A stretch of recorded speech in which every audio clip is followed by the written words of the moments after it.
Let me tell you something that happened to me in Karen, and until today, it still makes me uneasy. I don't talk about it often because people would just say I was overthinking, but I know what I heard and saw that night.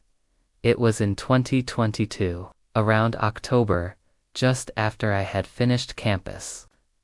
I was staying at my uncle's house in Karen while he and his family had gone to Mombasa for a few days. I was there to take care of the dogs and water the plants. The house is large, with a big compound full of tall trees that block out most of the light. At night, it's so quiet that you can hear your own breathing, and the darkness is so deep that even with security lights, there are long shadows everywhere. That Thursday evening, around 7:30 p.m., I had just finished feeding the dogs and locking the gate. I made a simple dinner and was watching a movie in the living room. The lights were dim, the curtains were closed, and the dogs were sleeping quietly on the porch at around 9:45 p.m. I paused the movie to get some water in the kitchen, and that's when I noticed that the security light outside the kitchen window was off. I found it strange because it usually comes on automatically, but I tried to ignore it.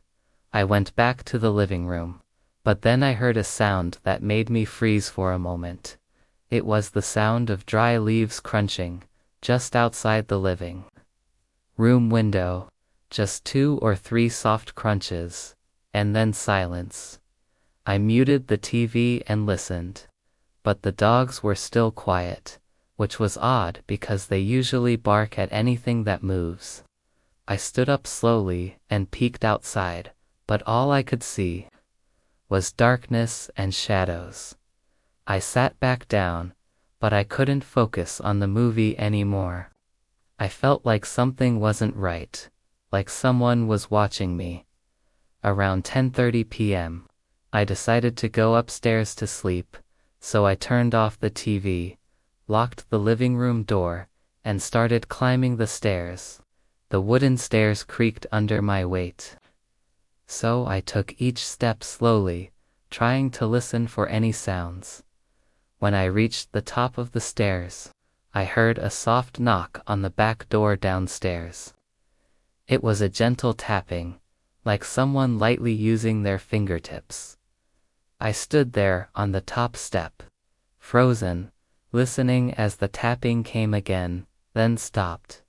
I waited for about 5 minutes, hoping I would hear footsteps outside, but there was only silence. I tried to convince myself it was just the wind or a tree branch tapping the door, but it was too deliberate to ignore.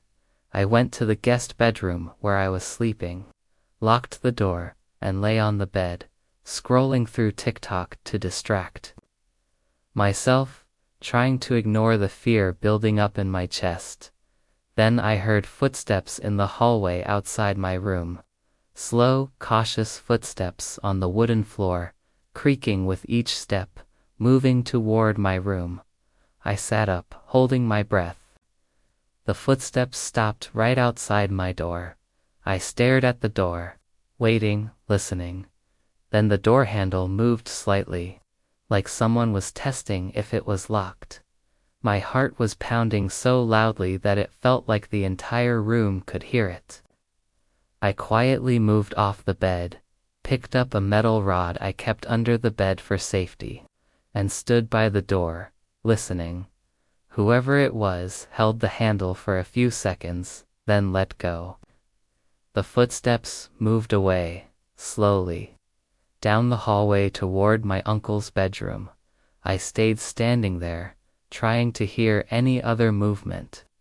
After what felt like forever, I unlocked the door and opened it slowly, the metal rod ready in my hand. The hallway was empty, the lights were still on, and there was nothing there. I checked my uncle's bedroom, the guest rooms, and the bathrooms, but everything was in place, and the windows were closed. I went back to my room, locked the door again, and lay on the bed, fully dressed, staring at the ceiling, unable to sleep. Around 2 a.m., the dogs outside suddenly started barking loudly, running back and forth, growling at something in the compound. Then, just as suddenly, they stopped, and there was silence. The silence was even more terrifying than the barking. A few minutes later, I heard footsteps outside the house, on the gravel path near the kitchen. Slow, steady footsteps, stopping for a few seconds, then moving again. I was too afraid to look through the window, so I stayed on the bed, holding the metal rod tightly, my eyes fixed on the door, waiting for any sound. At around 3:30 a.m., I heard footsteps again, but this time, they were inside the house, in the living room downstairs. I could hear the floor creaking, and then the sound of something being dragged lightly across the floor.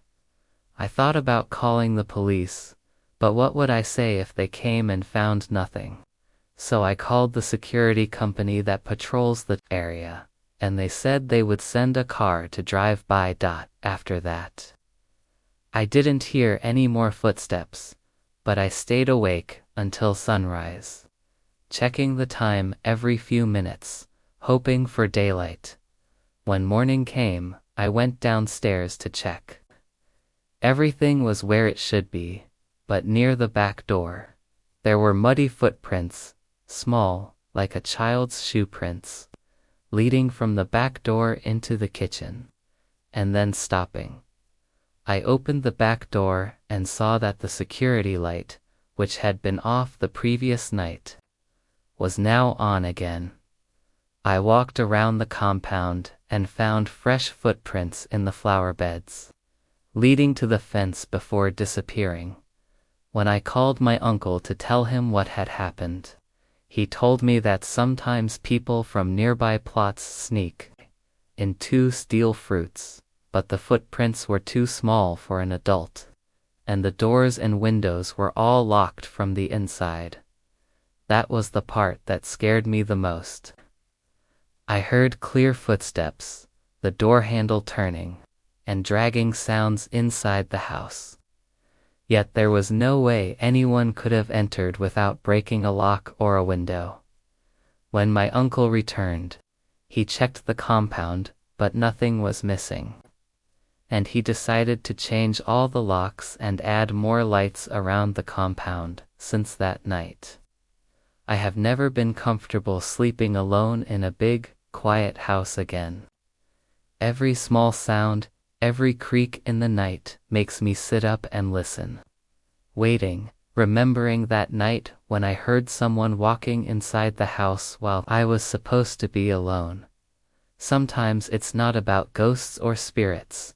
The scariest thing is hearing footsteps in your house, knowing you are alone, and never getting an answer for what or who was there with you that night.